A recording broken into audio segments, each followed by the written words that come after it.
画は今やっている、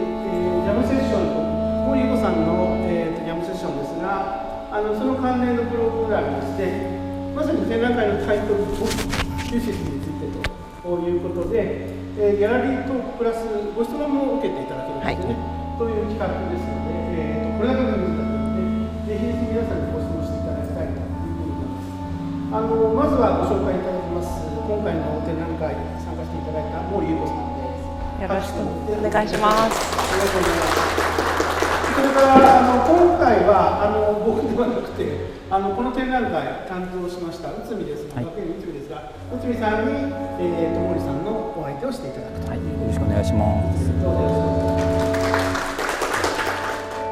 す。お集まりいただきありがとうございます。改めまして、学芸内海と申します。今回の展覧会を、企画担当いたしました。本日はスペシャルなツアーということで、閉館後少人数のお客様をお迎えして、作家から直接言葉を聞くで、ご質問あればガンガン受け付けるという機会になっております。どうぞ長いですがお楽しみいただければと思います。入り口入って皆様を今お迎えしている「デコンポジション」というシリーズの作品なんですけど、毛利さんが2021年から制作をされていて、でもう皆さんほぼ忘れちゃったようなコロナがスタートした時期に制作が始まったものになっています。で偶然毛利さんにお声掛けしたのがその3年前の2021年の夏頃で、その頃にはもう制作されていたものだったんですけど、近年の毛利さんの作品を代表するような形ですごいいろんな場所でも展示されてきてるんですね。2021なんでまだ3年とか4年ぐらいしか経ってないんですけど、ものすごい量の展示が今回調べたら展示歴があって、で、今の毛利さんを代表するような形なので展覧会の顔となって皆様をお迎えするようなことで、入り口に出しています。この作品は先日終わったベニスビエンナーレ、2年に一度の現代アートの祭典があるんですけれども、それの日本館でも展示をしていたんですが、そこでも主にこのデコンポジションを中心に置いて、あと水を使ったモレモレっていう作品、どちらとも水に関するインスタレーションだったんですけども、それ6ヶ月間、展示して終わったとこなんですが、ベニスビエンナーレは、結構美術館ではなくてほぼ外みたいな公園みたいなところでやってるので、虫も鳥もネズミも来るような環境だったので、鳥もいたんですか？鳥も窓開けっぱなしだったんで、鳥も入ってきたりとかしてたんですけど、なんかそういったワールドの環境で、無事に6ヶ月間展示がし終わったということなんですが、アーティゾン美術館は本当に今回ジャムセッションで素晴らしいコレクションがここの境界線から向こうにあるっていうことで、ここからもしてますよ。ここからもここが境界線かこれ以上中に腐ったものを入れてはいけないという大きな課題が最初にあって、で内海さんといろいろディスカッションしながら、このスペースであればディコンポジション展示できるっていうことでここに展開しました。でもこのボリュームもね、リズムも音色も全部実はこの5つのフルーツの水分量の日々ミリセカンドごとに変わってる抵抗値をコンピューターで読み込んで、それで今音楽のこのメロディーが奏でられてたり、あとはここの LED パネル、本来ならばピカソ展とか作品と空間展っていうポスターのための LED パネルだったんですけど、そこをちょっと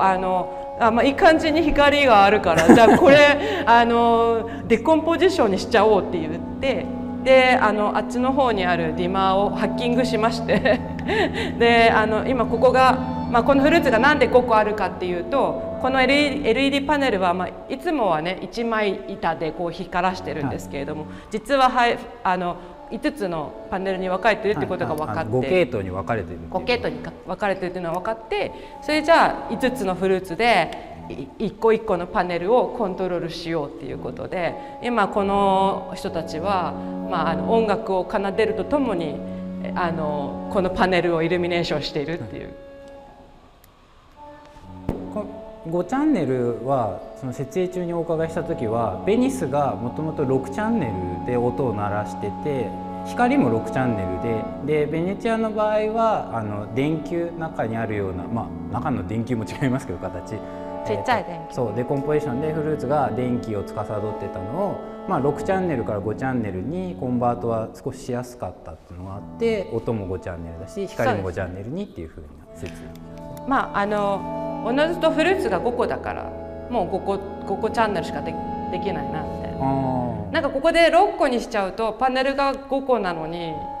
なんかちょっとそう1個だけが光がコントロールできないのがかわいそうだから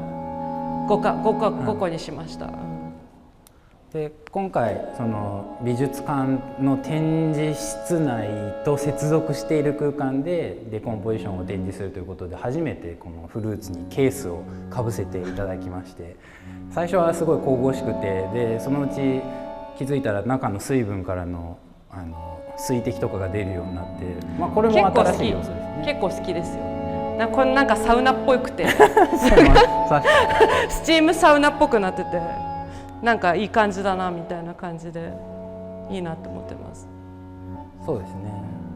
これちなみにそのコンピューターで信号っていうか抵抗の違いをこう受け取ってるっていうのは、単純にここが電気回路としてフルーツを経由してるじゃなくて、ここから値を取ってコンピューターからオーディオの方とかに行ってる。そうです。この中に Mac mini が入ってて、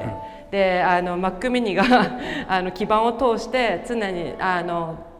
フルーツの抵抗値の値を測っていて、でそれをリアルタイムにその数値を、音のトーンとかリズムとかボリュームの変化のプログラムになってて、で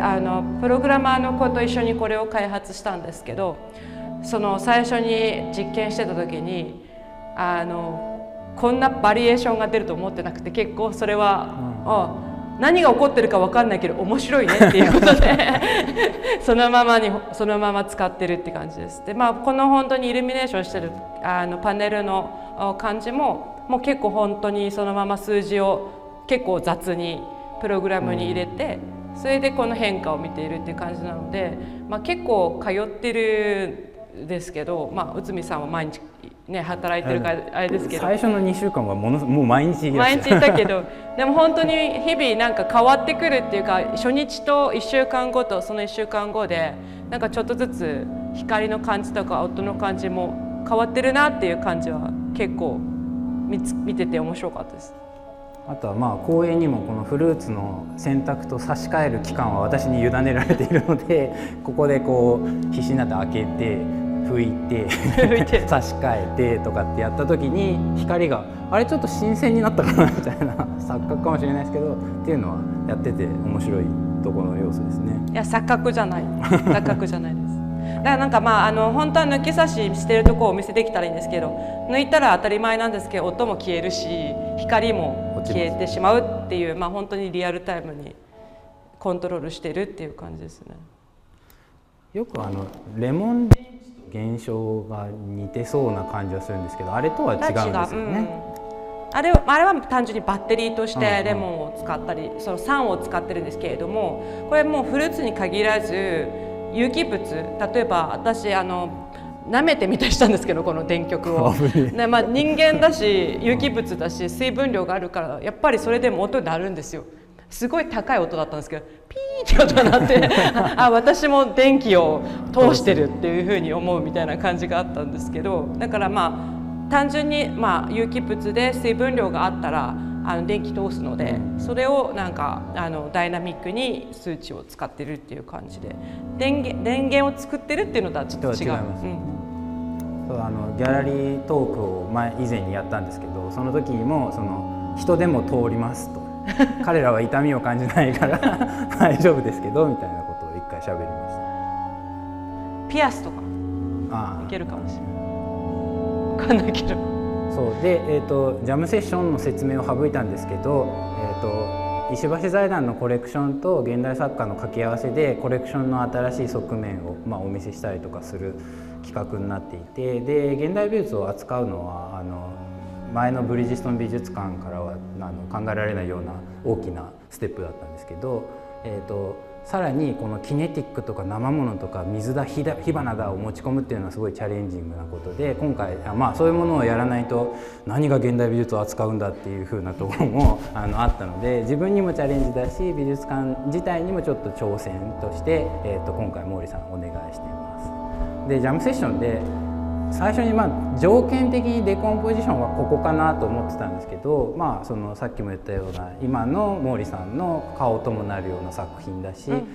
気づいたらセッションしてたのがそこに常設である田中慎太郎さんの作品なんですけど、タイトルが「その時音楽が聞こえ始めた」鳴り始めたっけなんですよ。デコンポジションの音とまさに合うというのがありまして、その時音楽が聞こえ始めた。ですよね。密かなジャムセッションがここで作品リストには載ってないんですけどなってるなと思